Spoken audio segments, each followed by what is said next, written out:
Buenos días. Gracias al viceministro Pérez por esta invitación a participar en este congreso pedagógico que tiene como centro un tema muy interesante para fortalecer permanentemente lo que es la identidad nacional.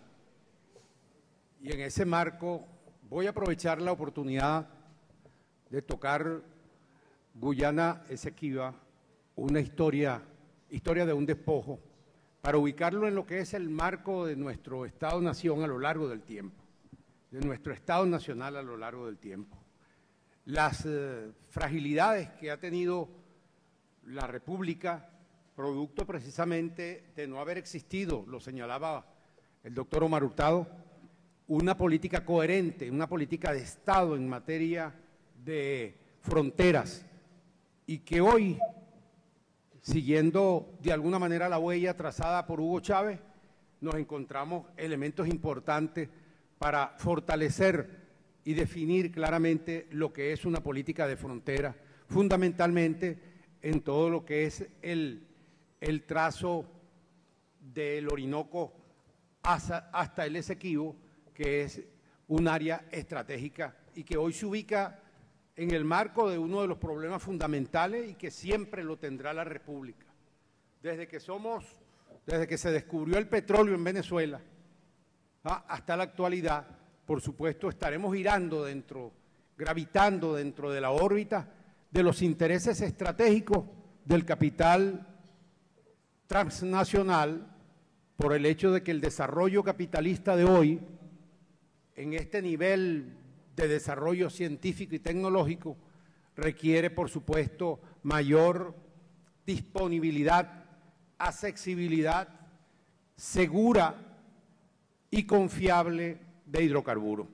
Y Venezuela no solamente es la que dispone de uno de los reservorios de hidrocarburos más estables y más seguros en el mundo, sino que, de acuerdo a los cálculos que ha hecho Venezuela, ya los Estados Unidos, a través de la Agencia Internacional de Energía, tiene estudios que van más allá de la cantidad, casi el doble de la cantidad que Venezuela tiene como precisión en relación a los 289.000 barriles como extensión para todo ello.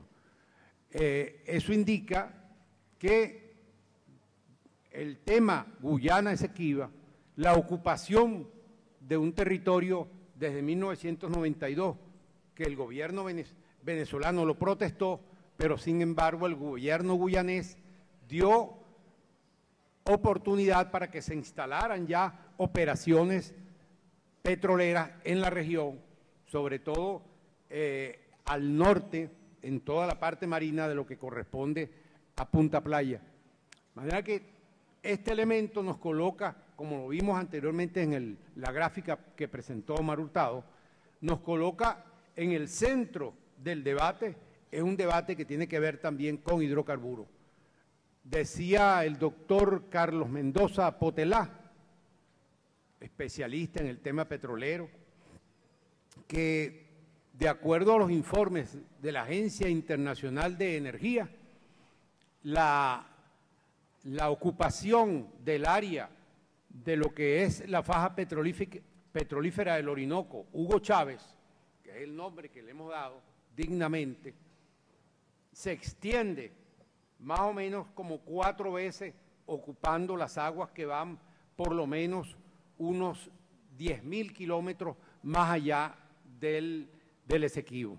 Y ese es el área precisamente que está en disputa en la actualidad, lo que le interesa a la ExxonMobil, y de allí recuérdese que la ExxonMobil tiene precisamente intereses de competir agresivamente contra Venezuela, porque salió con las tablas en la cabeza, producto de la nueva ley de hidrocarburos y producto precisamente de haber perdido en el CIADI los reconocimientos que quería en términos económicos, porque el Estado venezolano, a través de la política de hidrocarburos de Hugo Chávez, le planteó la necesidad de incorporarse de acuerdo a la nueva legislación. Y de allí se produce precisamente un debate que en la actualidad, de alguna forma, pretende cobrar la ExxonMobil. Veamos rápidamente algunos hitos históricos para retomar lo que estaba haciendo Omar Hurtado y solamente concentrarnos en dos fechas, porque allí está precisamente la fecha más significativa y en la cual se apoya precisamente el gobierno de la República Cooperativa de Guyana para hacer su reclamación, que es 1899, con el lado arbitral de París, y luego veamos el de 1966, ¿verdad?, en Ginebra, el Acuerdo de Ginebra, que es el punto fundamental en el cual los venezolanos, la República Bolivariana de Venezuela, tiene fundamentados jurídica, política y estratégicamente los puntos fundamentales para el debate.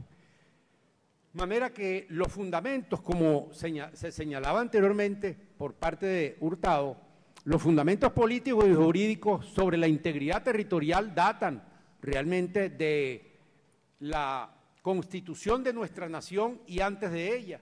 Recuérdese que Venezuela es Venezuela, nuestro marco territorial, jurídico y político descansan sobre la cédula de San Ildefonso del 8 de septiembre de 1777, dado por Carlos III, cuando éramos, por supuesto, dependencia. Recuérdense que Venezuela no fue virreinato, sino que nosotros fuimos simplemente una Capitanía General de Venezuela.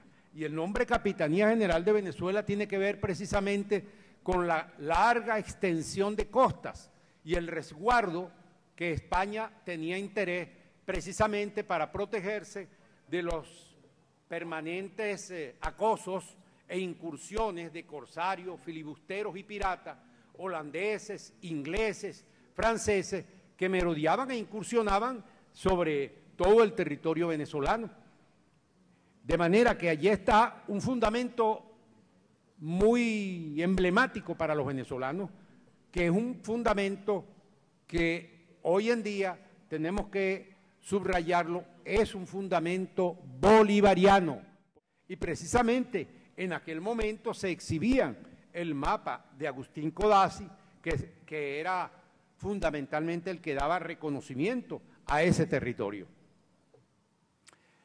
Desde el momento de la Constitución, de la primera Constitución y del Acta de Independencia de nuestra República hasta la actualidad, nosotros permanentemente decimos en todas las constituciones, la más reciente, la de 1947, la de 1961 y la actual precisamente, señalan que nuestro territorio es el territorio antes de la transformación política del 19 de abril de 1810. Sigamos. En 1821 es la fecha en la cual se constituye la República de Colombia. La República de Colombia, que en el Congreso de Cúcuta ya se establece, se institucionaliza, pese a que Bolívar lo había planteado ya en el Congreso Constituyente de Angostura, había planteado la creación de la República de Colombia.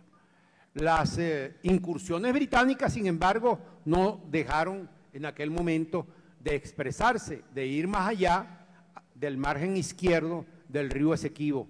Y fue precisamente en aquel mismo momento, producto de notas de protestas diplomáticas por un funcionario ministro de la República de Colombia, como es Francisco Antonio Sea, quien se dirigió al ministro inglés Carteret, el 20 de febrero de 1821, planteándole precisamente la incursión en territorio perteneciente a Venezuela. Véase entonces que Venezuela ha sido consecuente y permanente. Aquí no éramos Venezuela, sino que nosotros éramos parte de Colombia.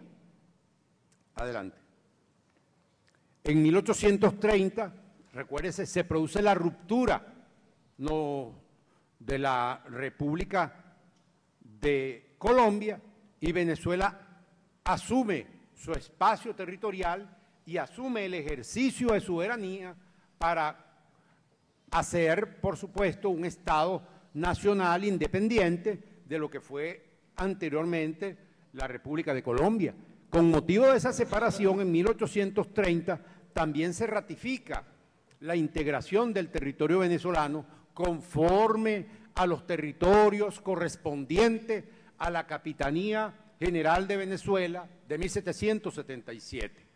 Asimismo, 1834, el Reino Unido de Gran Bretaña reconoce la independencia de Venezuela y, por supuesto, ese territorio, al reconocerlo, ese territorio formaba parte de la integridad territorial de lo que es Venezuela en aquel momento.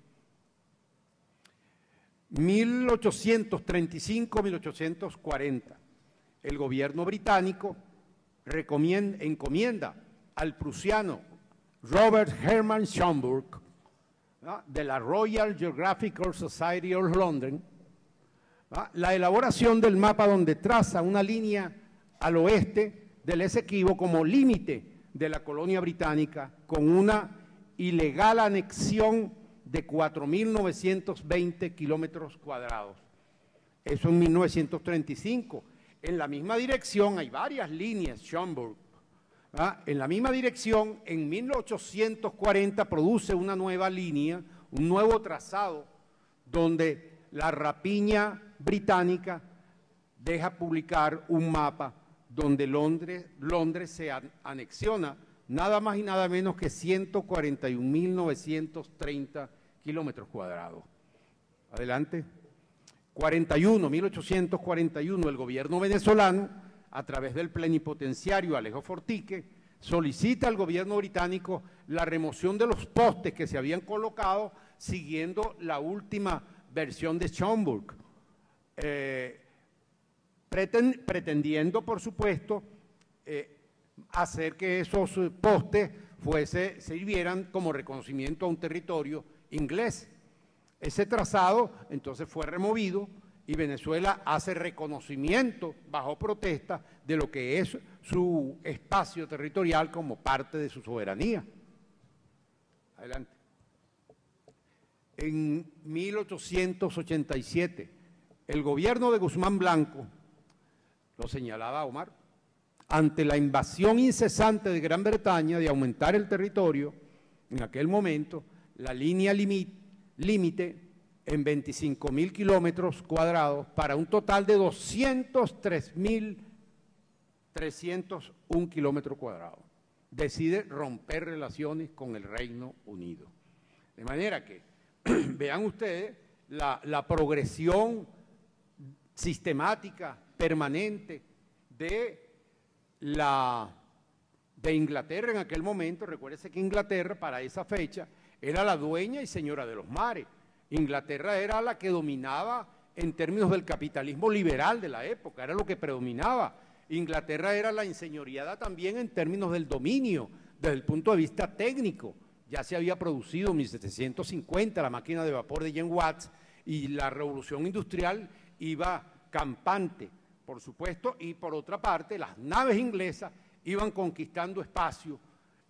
Venezuela fue siempre una zona asediada, como les dije anteriormente, por el hecho incluso de las mismas costas de las costas nuestras, están al asedio en la zona donde merodeaban ingleses, franceses y holandeses, desde las islas que tenemos nosotros en el costado oeste, ¿verdad? Que permanentemente en esa zona de las bocas del Orinoco fue siempre una zona muy tentada por Inglaterra. Recuerden ustedes, Bolívar tuvo incidentes en más de una oportunidad, ¿verdad?, quejándose ante Inglaterra y ante Estados Unidos. En 1826, Bolívar envía una comunicación a Santander, donde le dice, mucho cuidado con los americanos del norte, que son capaces de vender a Colombia por $1. Pero sin embargo no reconocían la independencia venezolana. para aquel momento, y Bolívar también en otra oportunidad le dice, nunca conducta ha sido más infame que la de Estados Unidos para con nosotros. Estados del Norte, decía él, Estados Unidos, diríamos ahora, para con nosotros. Eso denota, fíjense, la posición siempre de Estados Unidos dubitativa, ambigua, calculadora, en relación también a la aplicación de una doctrina que se había erigido en 1823, diciembre de 1823, como es la doctrina de James Monroe, el presidente de los Estados Unidos, y que mediante el cual la utilizaban con la pretensión de frenar cualquier intento de potencia europea por incursionar en territorio americano. Siempre Estados Unidos estaba al acecho de esto. Veremos posteriormente, ya en esta fecha, cómo Estados Unidos va a hacer uso de ese poder militar y político para intermediar a beneficio de sus estratégicos intereses.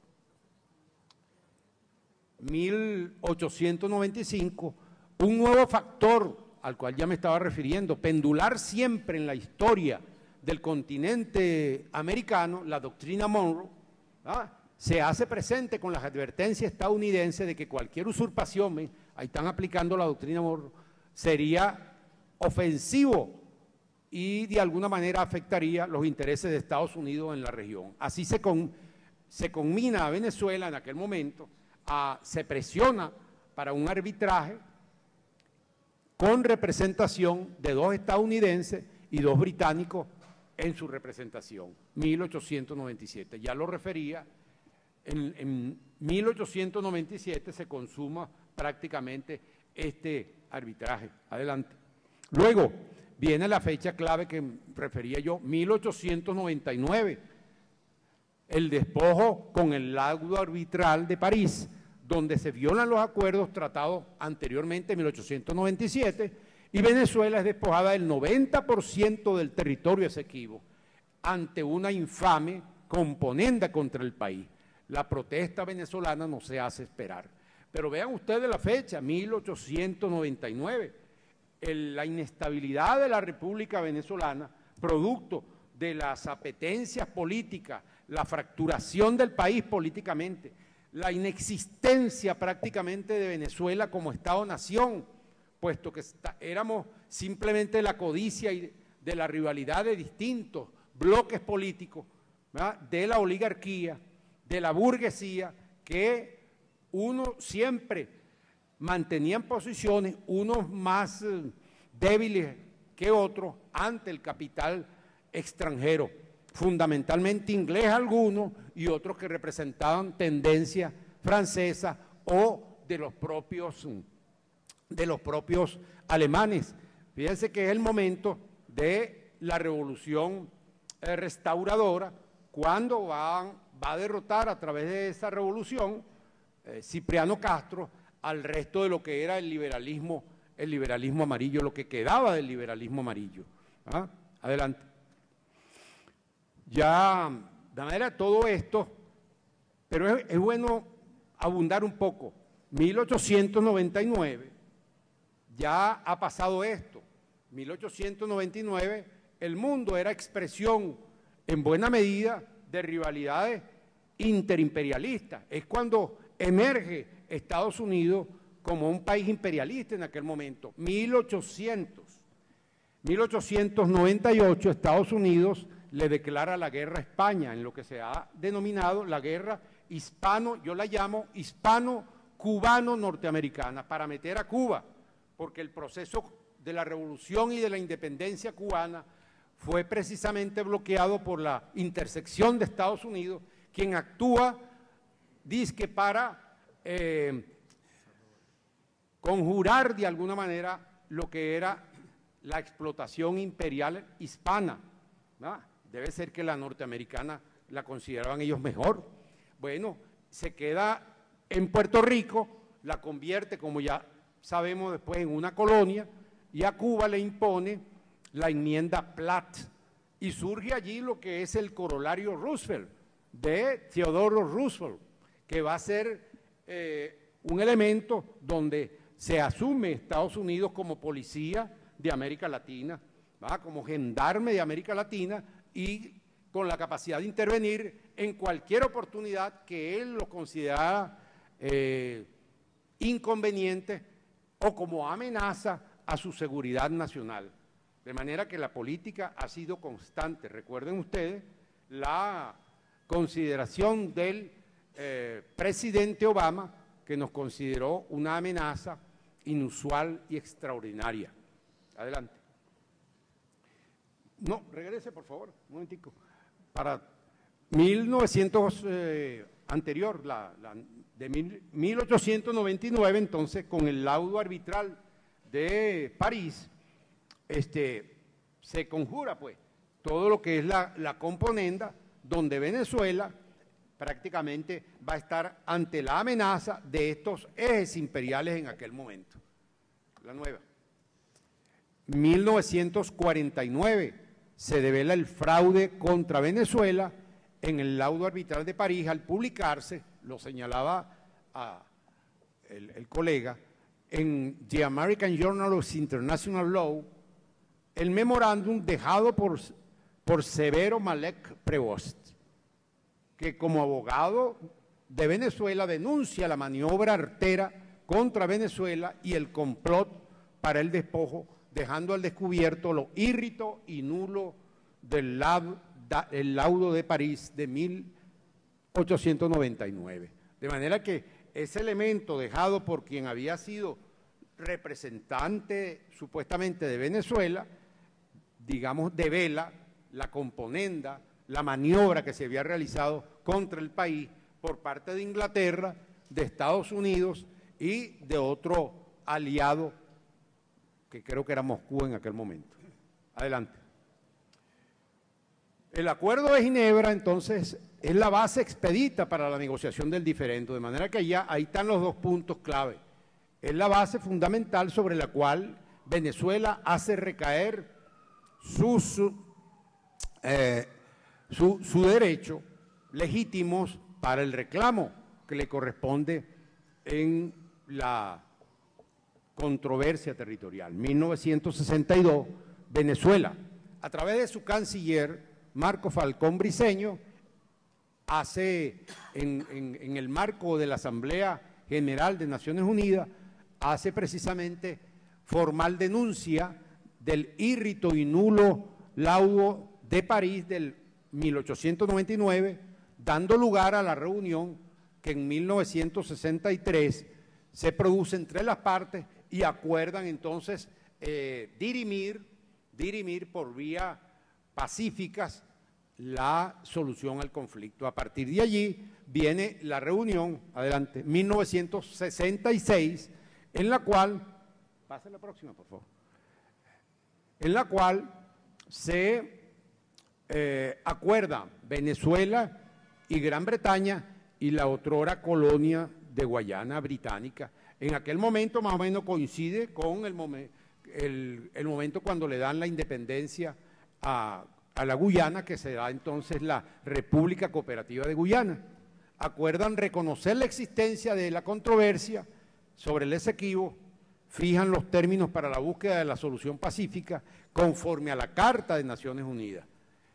Luego, en 1970, encontramos que en el gobierno del doctor Rafael Caldera, Venezuela decide, por instancias del canciller Alberto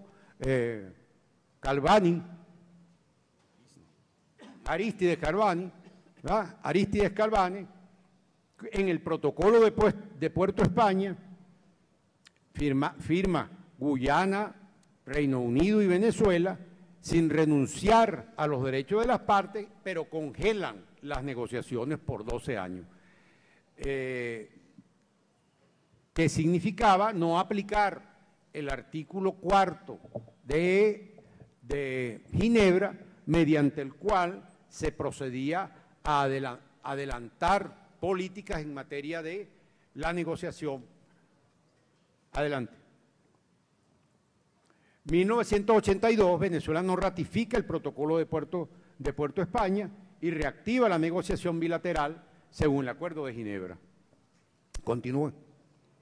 En el 87, desde entonces Venezuela y Guyana se acogen a la negociación de los buenos oficios, como lo establece la Carta de Naciones Unidas. El oficiante, en términos generales, de acuerdo a la Carta de las Naciones Unidas, el oficiante viene siendo el secretario general de Naciones Unidas. Lo que pasa es que el secretario general de Naciones Unidas delega en otros funcionarios que designan de mutuo acuerdo para sus funciones como negociador. Eso es bueno saberlo. Y comienza entonces desde 1989. Los buenos oficiantes han sido hasta ahora Alistair McIntyre, 1989 hasta 1998, Oliver Jackman, de 1999 hasta el 2007, Norman Gearman, que murió el año pasado. Este último, pues, ha sido el que más avanzó en términos de las negociaciones. Sin embargo, en la actualidad, recuérdese que la canciller, Delcy Rodríguez, por instancias del presidente de la República, Nicolás Maduro, solicitó nuevamente la designación del oficiante para continuar en las negociaciones de acuerdo a este tratado que en firme asume como derechos los planteamientos jurídicos hechos anteriormente. Adelante. 2004, el comandante Hugo Chávez, al visitar Guyana, en visita a esa república, subrayó que los mecanismos de integración e intercambio deben privilegiarse sobre las diferencias territoriales, siempre dentro del marco de los acuerdos de Ginebra. De manera que él señalaba que el hecho de que existiera diferencia, como lo señalaba Hurtado, existiera diferencia, no quiere decir que no tenemos por qué entrar en arreglos en materia de amistad, de acuerdo, de solidaridad. Es decir, una política muy humanista, una política solidaria, una política propia de un socialista que ve la realidad de manera distinta como lo ve el prisma del capitalismo. Adelante. De manera pues que es los puntos fundamentales que hasta ahora hemos apreciado en las negociaciones. El momento actual es un momento donde encontramos el interés estratégico de una empresa, la ExxonMobil, interesada por una vieja disputa o una larga disputa con Venezuela en que este territorio sea incursionado por ellos precisamente para la explotación petrolera. Y si no había existido una inamistad, una agresividad en las relaciones para la negociación anteriormente, había sido precisamente porque había una opción de resolver eso por vías pacíficas y democráticas. Qué extraño que apenas toma posesión el nuevo presidente de Guyana, el señor Granger, David Granger, ¿verdad? Mr. Granger, lo primero que hace, 5 semanas de tomar posesión, todos sabemos, cuando uno toma un cargo, en 5 semanas uno está aprendiendo cómo se hacen las cosas, el nombre de la gente que lo rodea a uno. Bueno, él vino directamente, sin calentar la silla, vino directamente en una política sistemática, pensada, bien calculada de agresión contra Venezuela. De manera que el formato, ¿verdad?, ya estaba planteado precisamente por la ExxonMobil. Se dice que la campaña electoral que desarrolló este señor era algo en términos para la cantidad de población, desproporcionado para la cantidad de población y de votantes que existen en Guyana. Es decir, se planteaba que de dónde podía haber movido una empresa como la Tintor, ¿verdad?, que movió en los Estados Unidos, que es una empresa, digamos, tan costosa que se utiliza, digamos, para una una campaña de marketing que ninguno supone que una región tan pequeña podía tener disponibilidad crediticia, de capital, para poder de alguna manera interesarse en eso. Bueno, precisamente porque se la financia la ExxonMobil. De manera que estamos ante una situación que es parte de todo un cuadro nacional. Venezuela sistemáticamente ha sido producto de la agresión desde que somos un país petrolero.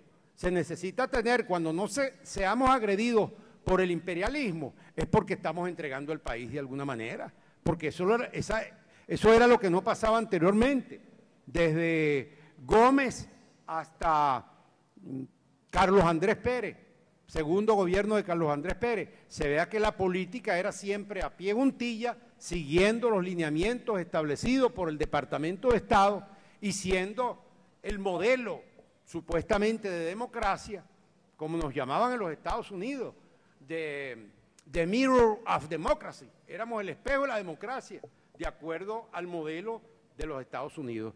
De manera que yo creo que es bien interesante para un congreso de esta naturaleza que los pedagogos entiendan que la pedagogía es parte precisamente de la inducción ideológica que se desarrolla para crear conciencia nacional. No debemos tener miedo ni aprehensión por las tesis que manejan los factores de derecha, que de alguna manera dicen que los programas educativos de la República Bolivariana de Venezuela están orientados precisamente a una ideologización. Bueno, ¿y qué es la educación si no es ideología? El problema está precisamente que para nosotros imponer y crear una ideología tiene que ser precisamente dentro de los parámetros establecidos en la Constitución y debe ser precisamente para desarrollar una visión histórica que realmente responda a la verdad histórica y que responda al desarrollo de la nacionalidad, a la identidad nacional y a fundamentar los principios básicos de nuestra historia de acuerdo a como lo pensaba nuestro libertador Simón Bolívar, que Chávez nos los trajo a convertirlo en el hombre diario del siglo XXI. De manera que el gran proyecto bolivariano de hoy es precisamente el proyecto que Chávez lo elabora, lo piensa, lo impulsa y lo convierte en pieza estratégica de la patria para consolidarla y mantenerla como producto precisamente de ese bolivarianismo actual que responde a nuestra historia y que responde a la visión de patria que nunca realmente la habíamos concebido en ningún momento como la concebimos ahora. Si ustedes revisan nuestra historia, ustedes se plantearán cuál es el periodo, como profesor de historia lo estoy haciendo, cuál es el periodo de consolidación de nuestro Estado Nacional. No aparece, ¿verdad? ¿Y por qué no aparece? Porque no existe. Se dice, y vaya rápidamente para revisar estas tesis, se dice, de acuerdo a los historiadores tradicionales del viejo oficialismo, que con Guzmán Blanco se institucionaliza el Estado Nacional en Venezuela. Un predador de la talla de Guzmán Blanco, ¿usted cree que haya sido capaz realmente de formular un proyecto nacional? Y si eso es así, ¿dónde está incluso el capitalismo desarrollado que generaron? Porque el modelo en aquella época era capitalista, no podía hacer otra cosa. ¿Dónde está? ¿Por qué simplemente se convirtió eso en la lucha permanente de nuestras oligarquías liberales por intentar precisamente ocupar el espacio público para servir de mediador ante los capitales británicos, franceses, ingleses o norteamericanos? Esa era la búsqueda precisamente de los apátridas de aquel entonces. Luego vemos que hay quienes dicen que el Estado Nacional se formula con el dictador Juan Vicente Gómez. Juan Vicente Gómez.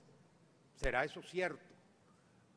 Usted dice Estado Nacional. ¿Cómo es posible que quien está entregando el bien más preciado en aquel momento, que era el petróleo, y que lo sigue siendo, ¿verdad?, lo está entregando a las grandes transnacionales en aquel momento, ¿verdad?, vaya a ser precisamente el fundador del Estado Nacional moderno en Venezuela, que cree la institucionalidad en términos jurídico-políticos del Estado, que cree las bases administrativas del Estado, es otra cosa. Pero Estado Nacional, en una nación donde la mayoría de los venezolanos eran analfabetas, es inconcebible desde todo punto de vista. Yo digo que donde hay neocolonia, no hay Estado Nacional. Con esa tesis lo derrotamos. Precisamente por allí hay una respuesta que le di yo al doctor Germán Carrera Dama, cuando después pretendió otra tesis, decir que quien edificó la nación venezolana fue Rómulo Betancourt. Imagínense, tremenda barbaridad.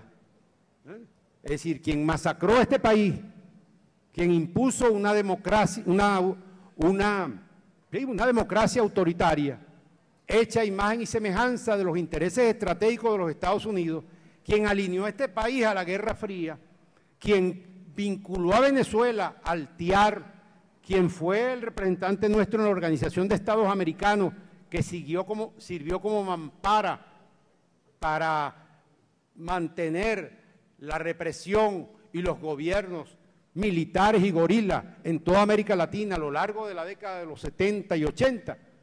Bueno, eso fue la Organización de Estados Americanos, el que fundó eso, ¿no?